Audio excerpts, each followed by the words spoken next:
Good morning student. मैं भानु प्रताप ध्रुव Balaji ITI Bhatapara Chhattisgarh से electrician batch 2018-2020 को थ्योरी का डीसी मोटर टॉपिक को पढ़ाने वाला हूँ।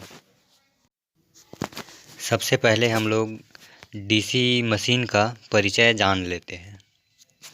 तो वैद्युतिक ऊर्जा को यांत्रिक ऊर्जा में परिवर्तित करने वाली मशीन मोटर कहलाती है।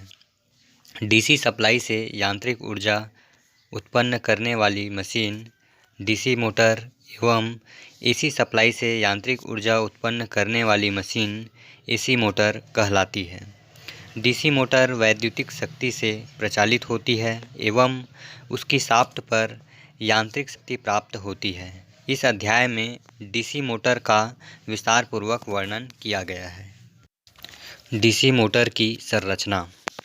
डीसी मोटर तथा डीसी जनित्र की संरचना एक जैसी होती है। वस्तुतः एक ही मशीन को यांत्रिक ऊर्जा देकर डीसी जनित्र के रूप में तथा वैद्युतिक ऊर्जा देकर डीसी मोटर के रूप में प्रचालित किया जा सकता है।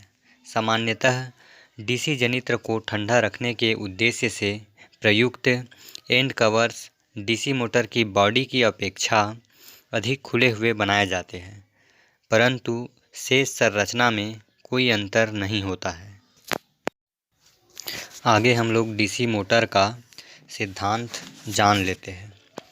डीसी जनित्र में प्रेरित विद्युत वाहक बल के कारण आर्मेचर भी स्वयं का एक चुंबकीय क्षेत्र स्थापित करता है। यह चुंबकीय क्षेत्र आर्मेचर को उसकी घुमाव दिशा के विपरीत दिशा में घुमाने का प्रयास करता है। यह प्रयास विद्युत चुंबकीय खिंचाव कहलाता है।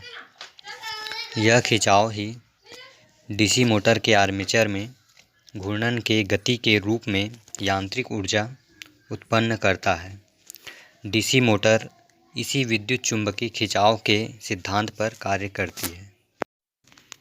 यदि चालक को एक तार के लूप में चित्र डी के अनुसार प्रतिस्थापित कर दिया जाए तो परिणामी क्षेत्र चालक की एक भुजा को ऊपर की ओर और दूसरी भुजा को नीचे की ओर ले जाती है। यह चालकों के ऊपर एक ट्विस्टिंग आघूर्ण उत्पन्न करता है। यदि चालक घूमने के लिए स्वतंत्र है तो वह घूमने लगेगा। चित्र ई में मोटर का एक भाग दर्शाया गया है। जब आर्मेचर एवं क्षेत्र एस में धारा की आपूर्ति की जाती है तो आर्मेचर एक बल का अनुभव करता है जो उसे वामावर्त दिशा में घुमाने का प्रयत्न करता है। घूर्णन अथवा गति की दिशा फ्लेमिंग के बाएं हाथ के नियम के द्वारा ज्ञात की जा सकती है, जिसका वर्णन आगे किया गया है। फ्लेमिंग का बाएं हाथ का नियम किसी चुंबकीय क्षेत्र में अवस्थित विद्युत धारावाही चालक में उत्पन्न होने वाले टार्क की दिशा ज्ञात करने के लिए फ्लेमिंग नामक वैज्ञानिक ने एक नियम बनाया था, जो फ्लेमिंग का बाएं हाथ का नियम कहलाता है। यदि बाएं हाथ की प्रथम दो अंगुलियों तथा अंगूठे को परस्पर समकोण बनाते हुए इस प्रकार फैलाया जाए कि पहली अंगूठी चुंबकीय क्षेत्र की दिशा और बीच की दूसरी अंगुली चालक में विद्युत धारा प्रवाह की दिशा को इंगित करे तो अंगूठा चालक की घुमाव दिशा को इंगित करेगा। चित्र में दर्शाया गया है कि उपयुक्त नियम के आधार पर चालक एक की घुमाव दिशा नीचे की ओर तथा चालक दो की घुमाव की दिशा ऊपर की ओर है। डीसी मोटर की कार्यप्रणाली। दर्शाए गए चित्रानुसार आर्मेचर लूप का चालक ए उत्तरी ध्रुव तथा चालक बी दक्षिणी ध्रुव के प्रभाव में है। फ्लेमिंग के बाएं हाथ के नियम के अनुसार जब तक लूप में विद्युत धारा प्रवाह होती रहती है और वह चुंबकीय क्षेत्र में विद्यमान रहता है, तब तक आर्मेचर लूप में उत्पन्न हुआ टार्क लूप को वामावर्त दिशा में घुमाता रहता है तथा लूप वामावर्त दिशा में घूर्णन करने का प्रयास करता रहता है। आर्मेचर लूप के आधा चक्कर घूम जाने के बाद चालक बी उत्तरी ध्रुव के प्रभाव में तथा चालक ए दक्षिणी ध्रुव के प्रभाव में आ जाता है, परंतु इसी समय कंप्यूटर के द्वारा विद्युत धारा प्रवाह की दिशा भी परिवर्तित हो जाती है और पुनः वामावर्त दिशा में टार्क उत्पन्न होता है। इस प्रकार आर्मेचर लूप लगातार वामावर्त दिशा में ही घूर्णन करता रहता है, अतः घूर्णन दिशा परिवर्तित नहीं होती है। डीसी मोटर के आर्मेचर में अनेक चालक लूप स्थापित किए जाते हैं जिससे कि अधिक टार्क उत्पन्न किया जा सके।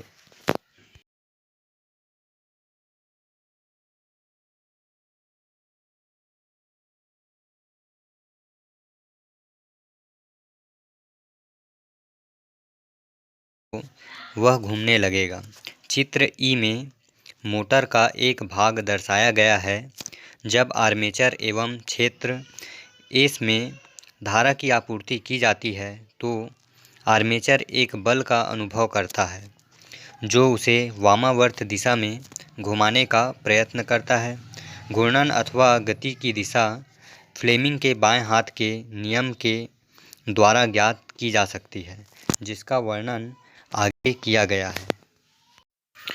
फ्लेमिंग का बाएं हाथ का नियम किसी चुंबकीय क्षेत्र में अवस्थित विद्युत धारावाही चालक में उत्पन्न होने वाले टार्क की दिशा ज्ञात करने के लिए फ्लेमिंग नामक वैज्ञानिक ने एक नियम बनाया था, जो फ्लेमिंग का बाएं हाथ का नियम कहलाता है।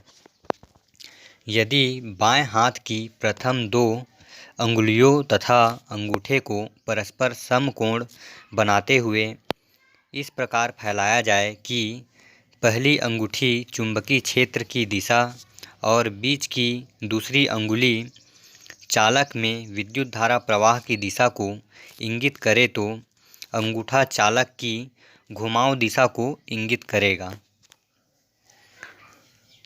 चित्र में दर्शाया गया है कि उपयुक्त नियम के आधार पर चालक एक की घुमाव दिशा नीचे की ओर तथा चालक दो की घुमाव की दिशा ऊपर की ओर है।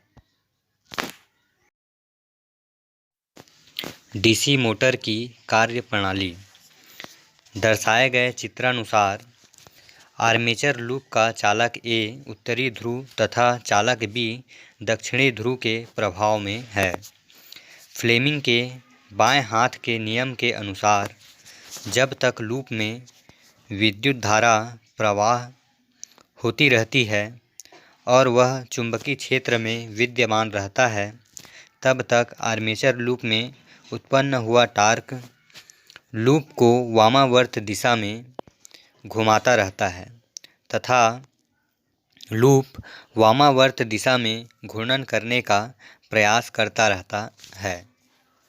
आर्मेचर लूप के आधा चक्कर घूम जाने के बाद चालक बी उत्तरी ध्रुव के प्रभाव में तथा चालक ए दक्षिणी ध्रुव के प्रभाव में आ जाता है, परंतु इसी समय कंप्यूटर के द्वारा विद्युत धारा प्रवाह की दिशा भी परिवर्तित हो जाती है और पुनः वामावर्त दिशा में स्थित हो जाती है और पुनः वामावर्त दिशा में टार्क उत्पन्न होता है। इस प्रकार आर्मेचर लूप लगातार वामावर्त दिशा में ही घूर्णन करता रहता है, अतः घूर्णन दिशा परिवर्तित नहीं होती है। डीसी मोटर के आर्मेचर में अनेक चालक लूप स्थापित किए जाते हैं जिससे कि अधिक टार्क उत्पन्न किया जा सके।